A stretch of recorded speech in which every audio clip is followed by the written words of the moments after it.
Good morning, good afternoon. My name is Robert Schmid, also known as Mr. IoT. I am the Chief IoT Technologist for Deloitte with a deep passion for all things digital.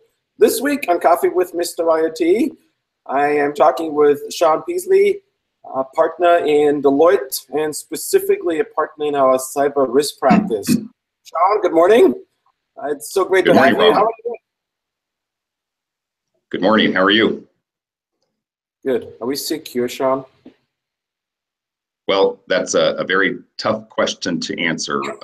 You can probably never be too secure. It is it's a daunting, I think, challenge for society, for our country, for our businesses to really do anything and everything to fully be secure. So we've talked about companies not needing to just focus on security. They still need to be focused on security, but also trying to also be vigilant to monitor their environments, to monitor what adversaries might be doing, and then also to be resilient, be able to have the ability to recover if and when something happens. If they do have a breach or an incident, how do they respond? How do they manage through that situation?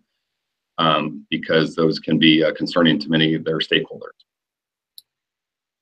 I don't know. Sometimes I have these things that I just want to ask a generic question, and then by the time I ask it, I realize it's too generic. I'm gonna get an answer that is actually. This was a great answer. I really like this. It's sort of like, when I think of secure and security, I always find there's two aspects to this, right? There's sort of like there's the technical aspect, right? What locks do I put on my computer or my house or anything like this, but then there's also this whole personal aspect, and you really did.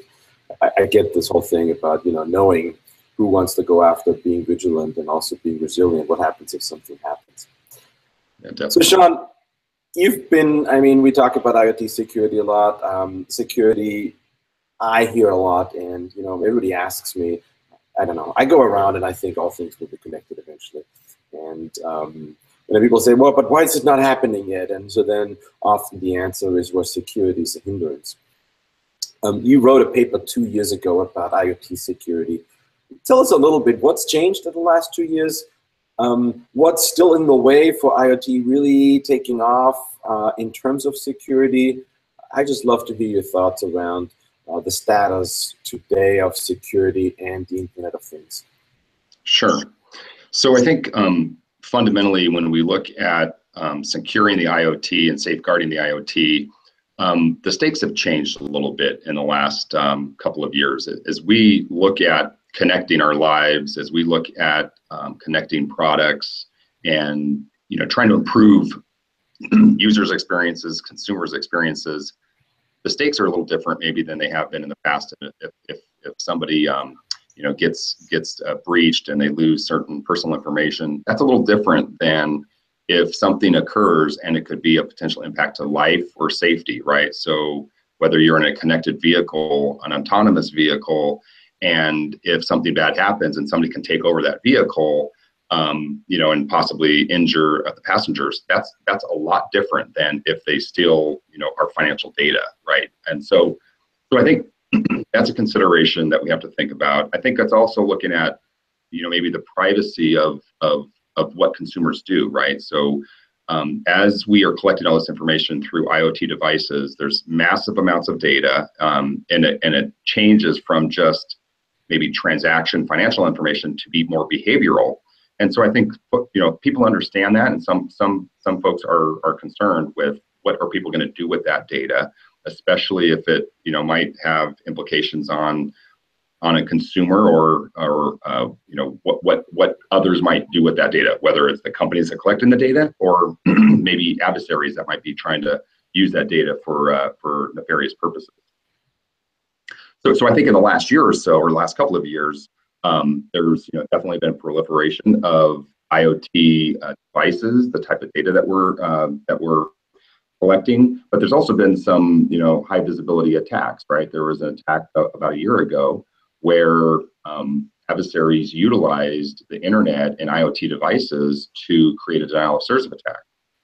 It goes to show that, and it was basically because of certain weaknesses in how the organizations, how the companies develop those those devices, what they had, embedded passwords in those. They weren't really done securely. They weren't developed and deployed securely.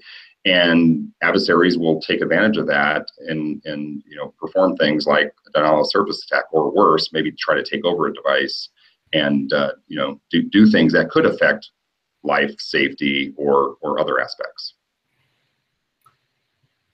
Where do you think we're going to go from here? I mean, what's really going to help us around security to actually, I mean, look, I don't know. I feel this is sort of like a renaissance of the internet security in a way, right? When the internet sort of started out and when we started banking online, there was also a lot of conversation about this. And now we're just taking this a step further with connecting things. So there was a great maturity that goes on for mobile devices and for the internet, I believe. What are we going to see on connecting things around that? Well, I think depending on the industry, you may see significant, maybe more progress in certain industries than you might in others. So, for example, if it's a higher regulated industry, take things like medical devices, and and where we are using that in patient care and delivery of care, I think you're going to see significant improvement in what manufacturers will do to ensure that security is actually built in from the design phases all the way through to deployment and use of those products. And so I think certain might really have accelerate, doing things like what we call secure by design, making sure that the products are developed from the outset with security in mind, with thinking about all of the different kind of standards and the regulations, and really thinking about the risk of what could go wrong. And other industries, might take some more time, right? Because they might not have certain mandates or regulations or laws that require them.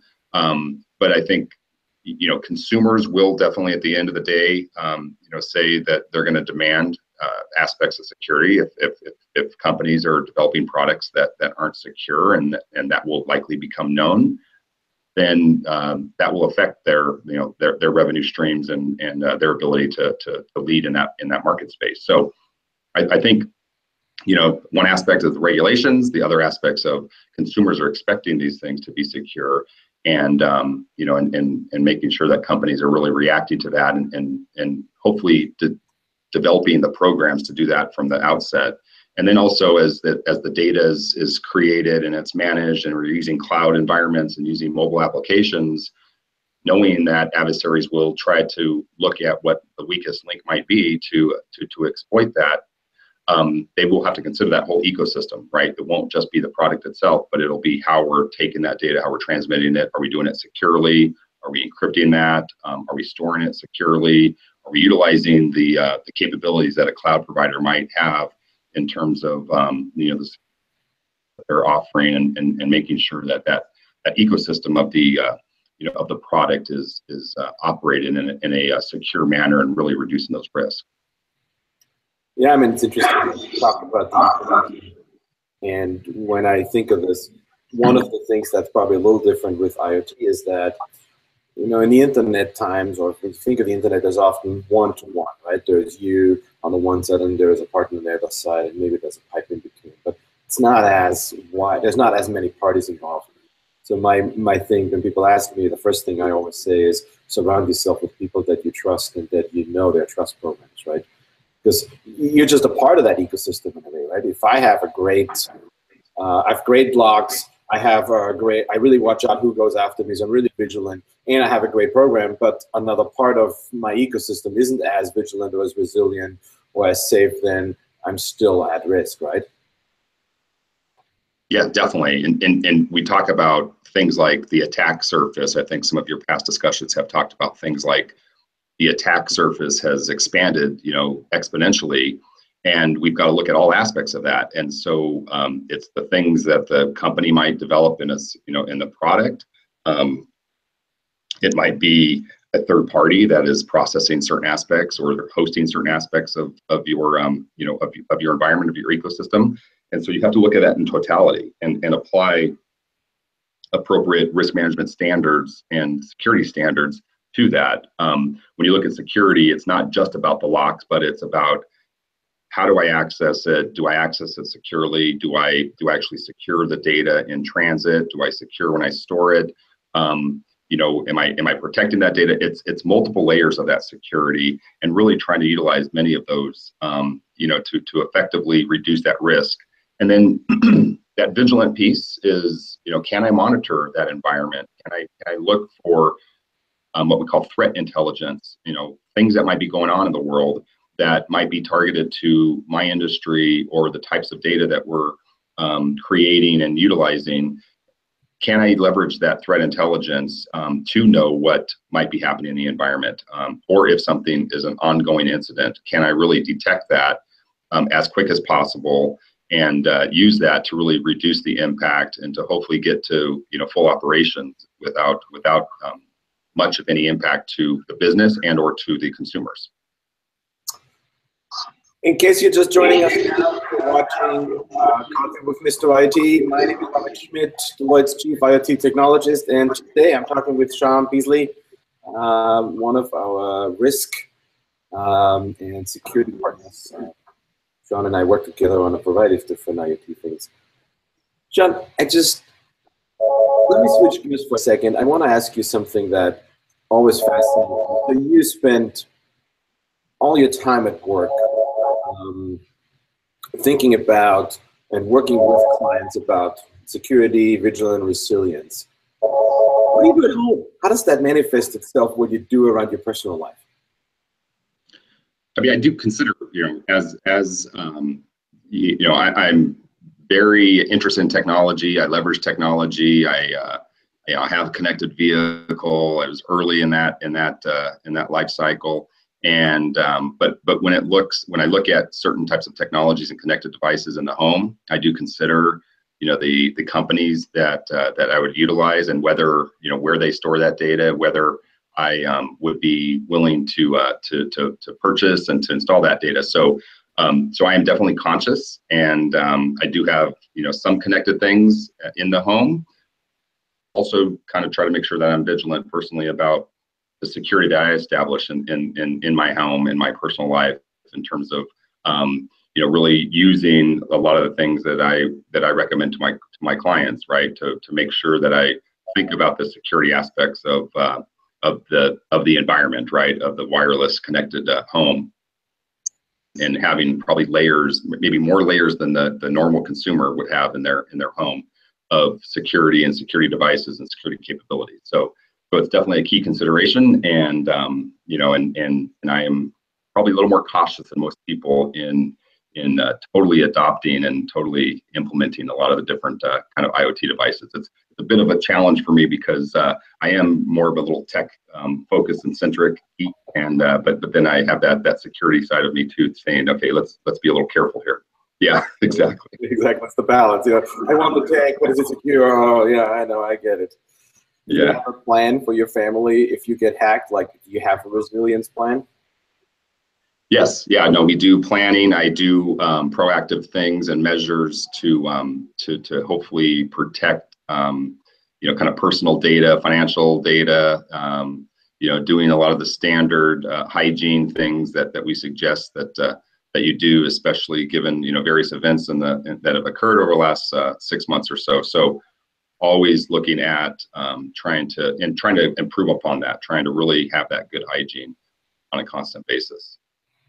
So I have one more personal question, then I want to bring you back to business. And it's not personal, but it's more of a consumer question. Equifax. If you don't want to talk about it, just say so. But what should people do? I mean, there were 140 million people affected in the US. There's a good chance, I don't know, every third person or whatever it is, right? Every second. What should we do? I mean, I think you should go through the things that that certain organizations suggest. So if you go to ftc.gov, they have suggestions in terms of putting things like a credit freeze on all the different credit bureaus, and so that people can't open up accounts. Having things like a fraud alert, and implementing fraud alerts so that if somebody does attempt, you get notified to try to open a credit for you. But remember, you have to renew that every 90 days. Trying to go and opt out of mailings, automatic mailings for loans and credit cards. Going and doing things like putting freezes on, or having a PIN provided for your federal tax return. So with the IRS, having a PIN there, having a My Social Security, you can go to My SSN and put and have an account, and similar to fraud alerts for Social Security if somebody's trying to use your Social Security number. So I think it's those kinds of things, in addition to making sure that when you have probably a number of different accounts, bank accounts, and other logins to various different services that you use, don't use the same password each of those different sites. And then when available, use things like two-factor authentication. So, for your 401k or for your bank, require that they have another factor, not just your user ID and password. They might have to send you a text message that validates that. So all those basic things, everybody should be looking at, and not just for yourself, but for your whole family, right? Any children that you might have, also consider theirs too, because that's another avenue that, and it might take a long time for somebody to discover that, because you're not normally opening loans for your kids. I love that kids thing. This is one of my favorite things of our show, when I find something that we can give people real practical advice they can use tomorrow. I'm gonna go on my fraud monitoring this weekend and check out what's going on myself. So thank you for that. I appreciate it. So let me bring it back to some security stuff again, and I want to ask you about something. IDC says that by 2020, 40% of all processing will happen on the edge. So I have to say, as a former CIO, there's an irony in this that's not lost on me, right? CIOs had this whole path from, we have to have it in our own data centers with our own logs, and I use logs really more as a metaphor for security, and I get it. It's not a good metaphor because it doesn't talk about protocols and other things, but it's sort of like I have my own place and I protect it, right? And then this became well, I'll give it to someone who runs data centers because they can do a better job. And then eventually now it's really accepted that actually a cloud provider probably does, particularly the big ones, they're going to have more security measures and plans and so forth in place than most companies can do. So cloud has sort of become, security has actually become a pro of cloud, if you listen to some of the stuff that I believe in too. Well, now we're going to push more data and processing to the edge. There's going to be boxes. The box probably somewhere in the ceiling of my hotel I'm staying today at. And, that box is going to do stuff and store data for me. Gosh, that scares even me. And, I'm like you. I'm a techie, and I believe in the good in people. And, but what does that mean? Where are we going to go with that? What are your thoughts on edge processing and so forth? Yeah, the newer challenge for the whole IoT environment, you mentioned things like protocols. There's many more protocols than we're used to traditionally. It's not just IP any longer. There's a lot of newer protocols. So making sure that any of the devices that are utilizing those, you have the security capabilities, you understand what the potential weaknesses might be in those protocols, and you're doing something about that. Whether you can have and develop a mitigating control, or work with the manufacturers to say, okay, what are you doing to help make sure that you have something that can compensate, or you can develop something more securely in using that protocol. And then when we look at the edge devices, those are going to have a smaller footprint. How can you practically encrypt, right? They might not be able to have the traditional encryption type of mechanisms or algorithms that we've used, because they have smaller ability, smaller memory, smaller ability to communicate. Is there something that can be used to, really give a sense of security and provide security, but it's going to be a little different than we traditionally had. So those are some of the things that we're going to have to work through as we look at the expanding IoT, and how can we practically secure that, right? It's going to be done in a similar fashion that we've done with internet, but it is going to be a little different because of the changing protocols, communication mechanisms, wireless aspects, and how can we leverage those to make sure that we are thinking about security, and we're trying to think about it holistically, right? You mentioned, use of cloud service providers. Well, it's great if you encrypt something and you're storing in the cloud, but if you don't manage your keys, the encryption keys, and you store them right next to the the encrypted data that you have, then you've really eliminated that benefit of protecting that data. And so you've got to make sure that you do implement things in the proper manner, and you do think of it from end to end and the whole. So you can't just think and think I'm secure inherently. You have to proactively realize that you've got to use those features and you've got to implement those in the appropriate manner at all layers. So I have this dream, and I want to know if this is a pipe dream or if it's a real dream from you. I have this dream. If you think about it, me as a consumer of edge, and that could be a business. It doesn't have to be consumer, right? But I consume an edge device. I put it in my factory floor, or I put it in a hospital, as you've talked about in medtech or whatever, right? But now, if I want to sell that edge device, now I gotta go and I sell 1,000 edge devices more than I would sell single servers, right? Now I gotta take all the things that you and I do for our clients, the security pieces you talked about, the vigilance, sort of really looking what happens, and particularly the monitoring of what goes on, which is really, this is pretty sophisticated stuff that doesn't really happen everywhere today, right? And also the planning about what happens if it does get hacked and sort of the automation of what to do around this.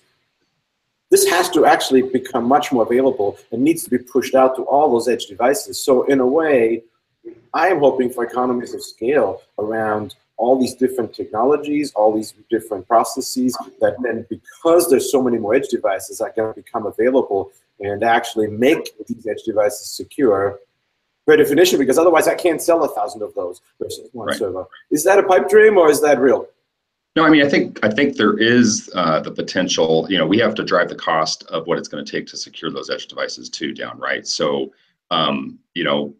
based on per device and really be able to scale that. So we've got to get the footprint to be small enough so it's utilized, and we also have to think about the risk of the edge device. What is the information that it's collecting? If it's critical information that needs to be secured, then we'd apply more stringent, higher security standards.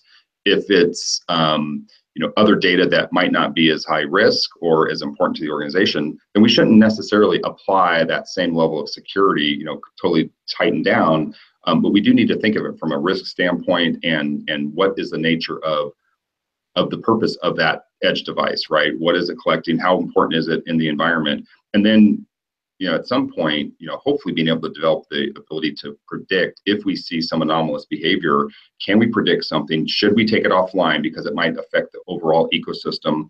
And that would really help improve the resilience of the environment to help make sure that you have high availability and it doesn't affect other consumers or the ecosystem. So kind of getting to that point, I think we're several years off from being able to predict if something might be bad, but we do have things like machine learning and AI that is able to do correlations of when things don't look right in the environment. Can I take action to kind of self-heal, if you will? And so I think we're not too far off from having those capabilities, but it will have to kind of look at that in the totality of the environment and the ecosystem, and making sure that it makes sense from the risk that you might have with that edge device. I actually think not only our clients benefit from your smartness and your calmness and your way of talking about security, all our consumers of our clients are going to get the same benefits. So, it's not just going to be Sean Peasley and Deloitte risk that's going to go and just go to the clients, but it's our clients that are going to get that smartness too. So I like that idea, how you're going to spread yourself out there. I have asked you a bunch of questions. I'm kind of like, my last question for you, we're kind of coming to the end here, is what didn't I ask you? I probably just forgot something really important that you want to share with us, or what should I have asked? Sort of like, give us your last thought, something I didn't talk about, anything like this. No, I think we covered a lot of ground. I think, really the whole aspect of getting people to understand risk and how do I need to think of it a little more earlier in our environment, or part of most of the decisions in terms of the systems that we develop, in terms of the products that we design. I think that's going to be important for the future, right? To really embrace and get people to feel comfortable with, connecting these devices and knowing that, adversaries can get into an environment, a household or a business, or disrupt that business or disrupt the household, or use it as a, as a means to get to other areas. So I think you've really covered a lot of that, but just the mindset of really it's everybody's responsibility. It's the consumer's responsibility. It's the companies that we help with, responsibility to think about security from the outset, from the design all the way through to to retiring of any products that they might use or sell to their customers or their consumers. So no, but I think that's really the only kind of overall theme, is really making sure that people are considering that throughout the life cycle as early as possible, and really just raising the consciousness of consumers, developers, engineers, everybody in the environment. Cool. John, thank you very much for joining us. Coffee with Mr. IoT is coming to an end. And I just want to say, please join me again next week, 9 a.m. Pacific, noon Eastern, for yet another Coffee with Mr. IoT. And by the way, if you missed any part of today's conversation, you can watch today's episode or past episodes on my YouTube channel. And with that, I just want to say, closing, I don't know, talking to you actually made me feel better about security. I feel we're on the right track, and that feels good. And thanks for the time. Thanks so much, Have a great Robert. Friday. Thank you. Bye-bye. Bye.